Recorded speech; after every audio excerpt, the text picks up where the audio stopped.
Jarir bin Abdullah Al-Bajali. Beliau dikenal juga seorang yang tampan. Ketampanan beliau setelah Dihyah Al-Kalbi. Jarir bin Abdullah masuk Islam pada tahun ke-10 Hijriah. Beliau datang ke Madinah bersama 50 orang dari kaumnya pada bulan Ramadan. Beliau mendurumkan kudanya dan berhenti, kemudian mengganti pakaiannya dengan pakaian yang indah. Kemudian Jarir masuk ke dalam Masjid Nabawi. Saat itu Rasulullah sedang berkhutbah. Ketika Jarir datang, orang-orang memandang Jarir dengan tajam. Di masjid, Jarir duduk di samping Abdullah. Kemudian Jarir bertanya kepada Abdullah, "Wahai Abdullah, apakah Rasulullah membicarakanku sebelum ini?" Kemudian Abdullah menjawab, "Ya, beliau menyebut sebutan yang baik. Beliau bersabda, sesungguhnya dari pintu ini akan masuk orang terbaik dari Zuyaman, dan pada wajahnya benar-benar terlihat usapan malaikat." Orang-orang sangat kagum melihat ketampanan Jarir bin Abdullah Al-Bajali. Jarir bin Abdullah Al-Bajali tidak hanya tampan, tapi beliau juga seorang yang cerdas. Beliau adalah orang terbaik dari Yaman, dan Rasulullah selalu tersenyum di hadapan Jarir bin Abdullah.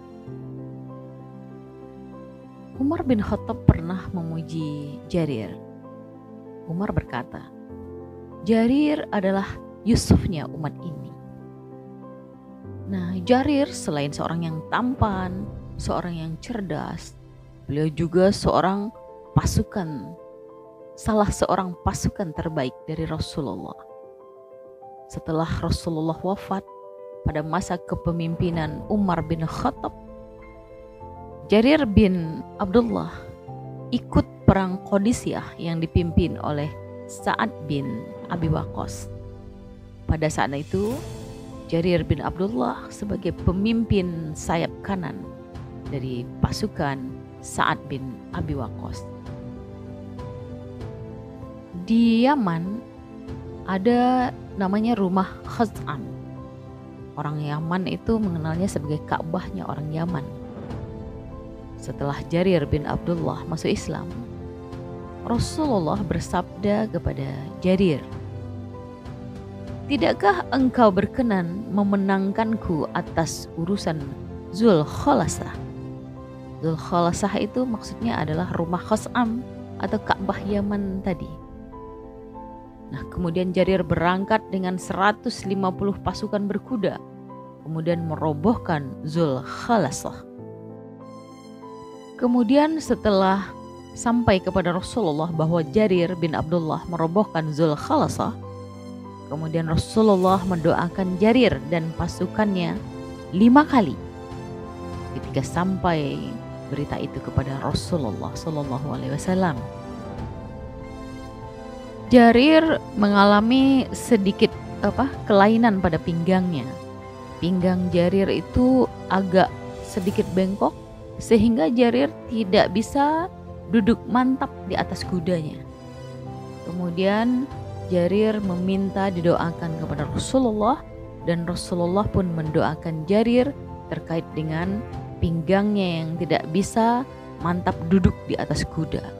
Setelah didoakan oleh Rasulullah, Jarir bin Abdullah bisa duduk di atas kuda dengan tegap. Pada masa Utsman bin Affan, Jarir bin Abdullah Al-Bajali, beliau pernah menjadi gubernur di Hamdan. Beliau sangat tekun belajar kepada Rasulullah, kepada para sahabat, sehingga beliau termasuk tokoh dari para sahabat. Dan beliau juga meriwayatkan hadis. Dan beliau mempunyai banyak murid. Putra-putranya adalah murid beliau. Bahkan cucunya yang terkenal, Abu Zur'ah, itu juga meriwayatkan hadis dari Jarir bin Abdullah Al-Bajali. Anas bin Malik pun juga meriwayatkan hadis dari Jarir bin Abdullah Al-Bajali. Dan banyak sekali para sahabat, para tabi'in, para tabi'in termasuk Asy-Sya'bi juga meriwayatkan hadis dari Jarir bin Abdullah Al-Bajali. Jarir bin Abdullah Al-Bajali wafat pada tahun 51 Hijriah.